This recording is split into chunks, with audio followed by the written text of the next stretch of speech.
ایک صاحب ہمارے پاس بیٹھتے تھے، ان کو ہم نے ایک دن معافی کی فضیلت کے بارے میں بتایا، تو وہ 1 سال کے بعد ہم سے آ کر کے ملے، بڑا عجیب ان کا حال تھا۔ تو میں نے پوچھا بھئی یہ حال کیسے ہو گیا؟ تو انہوں نے بڑی عجیب داستان سنائی۔ بولے حضرت جب سے میں نے آپ کا معافی والا بیان سنا ہے تو میں نے ہر ایک کو معاف کرنا شروع کر دیا۔ میں نے کہا یہ تو اچھی بات ہے، لیکن اس میں آپ کا حلیہ کیسے بگڑ گیا؟ بولے ہوا یہ کہ میں جس مکان پہ رہتا تھا اس مکان پہ میرے گاؤں کے ایک بدماش نے قبضہ کر لیا۔ وہ نیتا بھی تھا، پیسے والا آدمی تھا، طاقتور آدمی تھا، اس نے قبضہ کر لیا۔ میں نے کہا پھر؟ بولے تو میں نے اسے بھی معاف کر دیا۔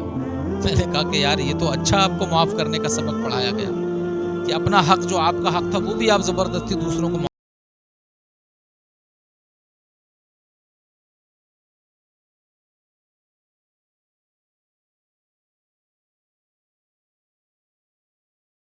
قبضہ کر لیا، میں نے اس کو بھی معاف کر دیا۔ اور حد یہ ہے کہ اسی گاؤں کے دوسرے کنارے پر میرا ایک پلاٹ پڑا تھا، وہاں میں نے وہ جو ٹھٹر ہوتا ہے نا، ہمارے یہاں اسے ٹھٹر کہتے ہیں، ترپال وغیرہ پنی وغیرہ تان کے میں اس میں اپنی بیوی اور 2 بچوں کو لے کر کے زندگی گزارنے لگا۔ حالانکہ میری بیوی مجھ سے جھگڑتی تھی کہ سارا تم معاف کرتے چلے جا رہے ہو اور ہم بھکاری ہو گئے ہیں۔ تو میں نے کہا بیوی صبر کرو، یہ مصطفیٰ کی سنت ہے معاف کرنا، اور اس کا انشاءاللہ کوئی اچھا بدلہ نکلے گا۔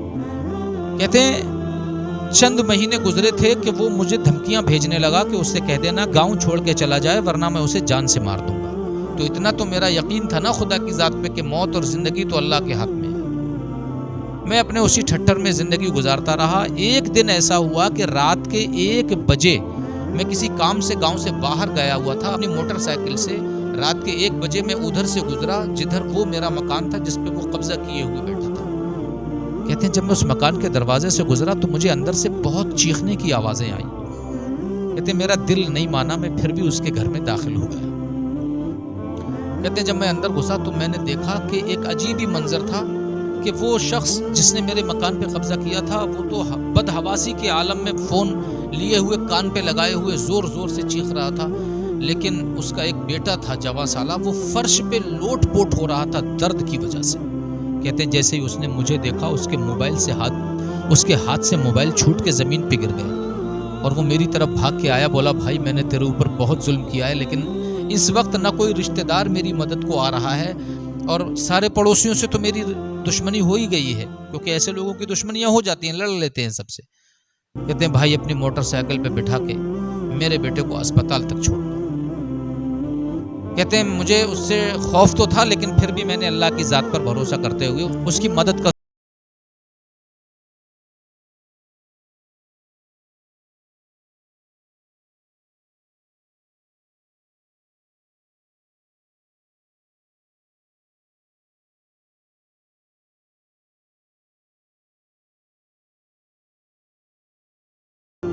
اور اسپتال میں جب تک وہ ایڈمٹ نہیں ہوا میں وہیں رہا، میں نے اس کو پانی لا کے دیا۔ تو کہتے ہیں کہ اتنی دیر میں وہ شخص اپنے بیٹے کی تکلیف بھول گیا تھا، وہ میری طرف بار بار دیکھ رہا تھا، ٹکٹکی باندھے ہوئے مجھے۔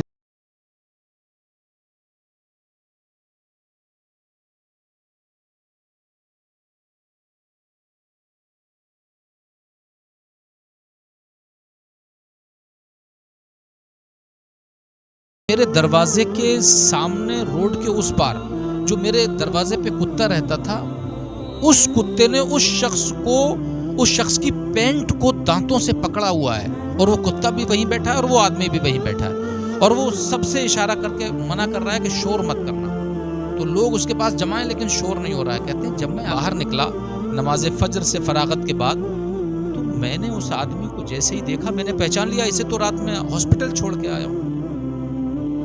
کہتے ہیں میں اس کے قریب گیا اور جا کر کے میں نے اس سے کہا بھائی یہ تمہاری حالت کیسے ہو گئی اور یہ کتا تمہیں پکڑ کے بیٹھا ہوا ہے اور ابھی تک تم اس کے سہارے بیٹھے ہو؟ کہتے ہیں اس آدمی نے نظر اٹھا کر کے جب میری نظروں میں ملائیں تو اس کی آنکھوں سے آنسو نکل پڑے۔ کہتے ہیں جب اس کی آنکھوں سے آنسو نکلے ہیں نا تو بولے میں نے بھی اس کو ہاتھ بڑھا کر کے اٹھا کر کے سینے سے لگانے کی کوشش کی۔ بولے وہ میرے ہاتھ کے سہارے اٹھا تو، لیکن میرے سینے سے نہ لگ کر کے میرے قدموں میں گر گیا۔ ساری بھیڑ دیکھ رہی تھی اور میرے قدموں پہ گر کے وہ پھوٹ پھوٹ کے رونے لگا، اسی سک سے سک کے رونے لگا۔ کہتے ہیں میں نے اس سے کہا کہ بھائی تم یہاں کیوں بیٹھ گئے؟ کتے نے تمہیں کاٹ بھی لیا ہوگا، ابھی تک اس کے دانت تمہاری پینٹ میں گڑے ہوئے ہیں، اندر کیوں نہیں آ گئے؟ اب اس کے جملے سنیے، وہ کہتا ہے کہ بھائی میں اس لائق کہاں تھا کہ آپ جیسی شخصیت کے بابرکت گھر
مصطفیٰ کی ایک سنت پر عمل کیا تھا، معاف کر دینے کی سنت۔ اللہ اکبر، صرف ایک سنت پر عمل کیا تھا۔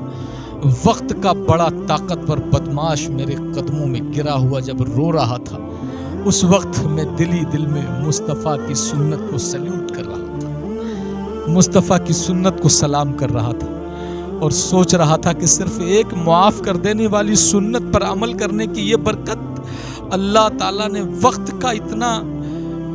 کا طاقتور مغرور انسان میرے قدموں میں گرا دیا۔ واہ کیا بات ہے مصطفیٰ تمہاری اداؤں کی، اگر ساری اداؤں